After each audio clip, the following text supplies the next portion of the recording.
नमस्कार दोस्तों, स्वागत है आपके अपने चैनल आईएएस एनालिसिस में। आशा करता हूँ आप सभी ने अभी तक जितने भी कोचिंग संस्थानों के द्वारा जो एनसीईआरटी की जारी किया गया है उसके माध्यम से आप लोगों ने ज़रूर ही मैचिंग कर लिया होगा और इससे आप लोगों ने अपना अनुमान भी लगा लिया होगा कि कितना कितना आपका स्कोर पहुँच रहा है।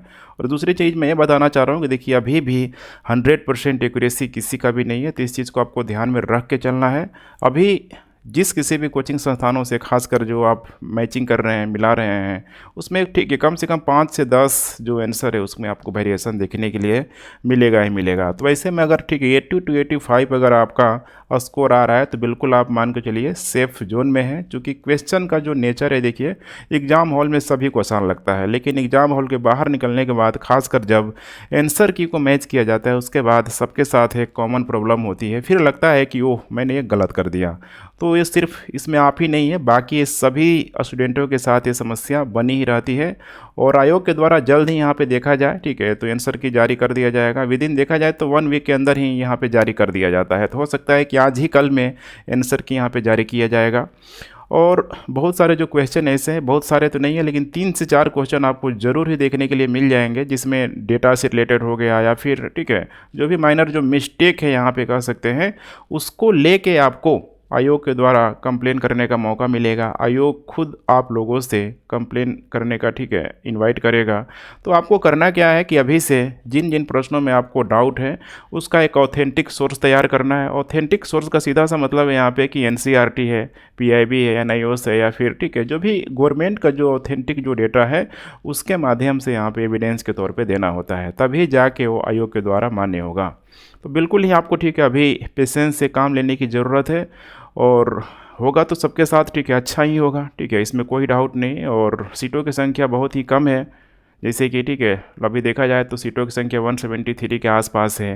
तो आते आते अभी काफ़ी लंबा प्रोसेस है, अभी 4 महीने बाद लगभग देखा जाए तो मेंस का एग्ज़ाम है। इस दरमियान देखेंगे तो हमेशा ही ये यूपीपीएससी का इतिहास रहा है कि कुछ न कुछ सीटों का एड ऑन उसमें होता ही होता है।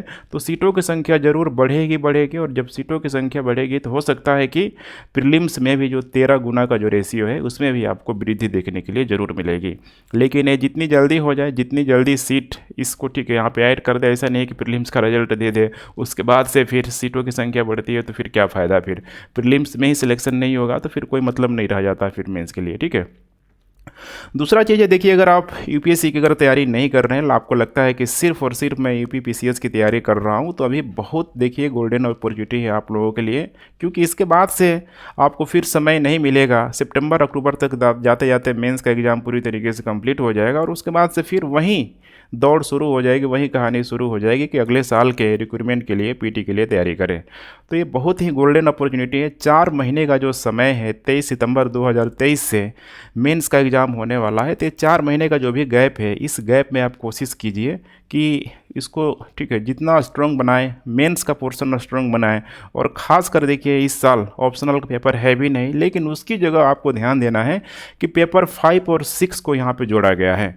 और पेपर 5 और 6 का ठीक है अभी ज़्यादा दिन नहीं हो रहा है जोड़े हुए, मुश्किल से ठीक है बहुत ही कम दिन हो रहा है अभी जोड़े हुए उसको। तो वैसे में बहुत सारे कैंडिडेट के द्वारा, स्टूडेंट के द्वारा उसकी तैयारी नहीं के बराबर सबने किया होगा।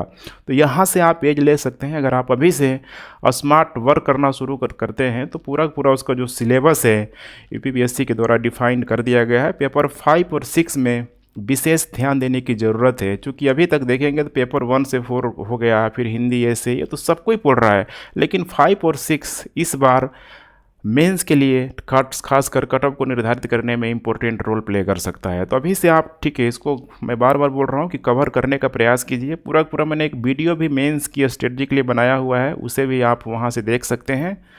और कंटिन्यू रूप से देखिए मेहनत करते रहें, चूँकि यहाँ पे कम से कम शब्दों में मेंस में जो आपको एक अच्छा प्रेजेंटेशन करना होता है वो तभी आएगा जब आपका कॉन्सेप्ट बेहतर होगा। और कॉन्सेप्ट के साथ देखिए एक एनालाइजिंग, बार बार मैं बोलता हूँ कि ठीक है एनालाइजिंग अप्रोच, विश्लेषणात्मक क्षमता को डेवलप करने का प्रयास कीजिए, तभी आप कम से कम शब्दों में एक अच्छा चीज़ यहाँ पर लिख पाएंगे। थोड़ा क्रिएटिव बनने का प्रयास कीजिए। प्रश्नों की नेचर की बात करें जीएस 1 से 6 से लेके, तो यहाँ पे देखेंगे तो लगभग 20 प्रश्न पूछा जाता है और इसको 2 सेक्शन में बांटा जाता है। पहला सेक्शन होता है यहाँ पे 10 प्रश्नों का, जिसमें हर एक प्रश्न होता है 8 नंबर का। और 8 नंबर का मतलब यहाँ पे कि आपको 125 शब्दों में लिखना होता है।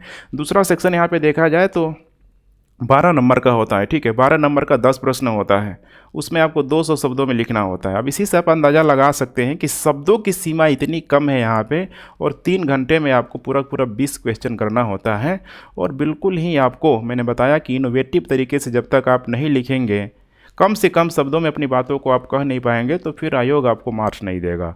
तो इसके लिए ज़रूरी हो जाता है कि अभी से अपना एनालाइजिंग पावर डेवलप करने की कोशिश करें, तभी जाके एक अच्छा आंसर लिखा जा सकता है। तो आई होप आप चीज़ों को समझ रहे होंगे। कोई भी क्वेरी हो तो नीचे आप कमेंट करें, और आप लोगों का कितना स्कोर आ रहा है, ठीक है, चूँकि मेरे द्वारा भी या मेरे टीम के द्वारा भी अनुमान लगाया जा रहा है, तो नीचे आप लोग कमेंट करते रहें ताकि हमें भी कुछ इंपॉर्टेंट यहाँ पे डेटा मिल पाए, जिसकी वजह से एक अंदाज़ा लगाया जा सके कि कट ऑफ क्या रहने वाली है। वैसे तो सबका अलग अलग यह प्रेडिक्शन है और होना भी स्वाभाविक है, ठीक है।